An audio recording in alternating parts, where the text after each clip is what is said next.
ஏழரை சனி, அஷ்டமச்சனி, ஜென்மசனி, பாதச்சனி, கண்டகச்சனி, அர்த்தாஷ்டமச்சனி, அஷ்டமச்சனி, இப்படி சனி பகவானுக்கு மட்டும்தான் இத்தனை பேர் உண்டு.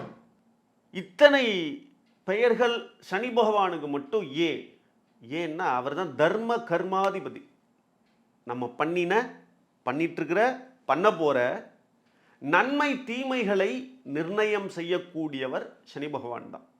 அதற்குண்டான துன்பங்களையும் இன்பங்களையும் சரியாக கொடுக்கக்கூடியவர் சனி பகவான். அதனால தான் அவருக்கு இத்தனை பேர் வச்சிருக்கார். இப்போ இந்த சனி பகவானை நோக்கி எல்லாரும் திருநள்ளாறில் சனி பகவானுக்கு என்ன நடந்தது, அதுதான் இங்கே விஷயம். இந்திரனுக்கும் சனி பகவானுக்கும் போர் மூழ்கிறது. அப்போ இந்திரன் தன்னுடைய வஜ்ராயுதத்தினால சனி பகவானை தாக்குறான். சனி பகவானினுடைய காலாகப்பட்டது முறிவு ஏற்படுகிறது.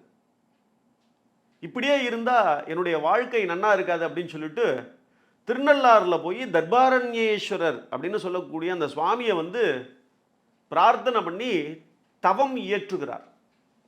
அதன் விளைவாக சனி பகவானுக்கு அங்கே அனுகிரகம் ஏற்படுகிறது. இவ்வளோதான் அங்கே நடந்த விஷயம்.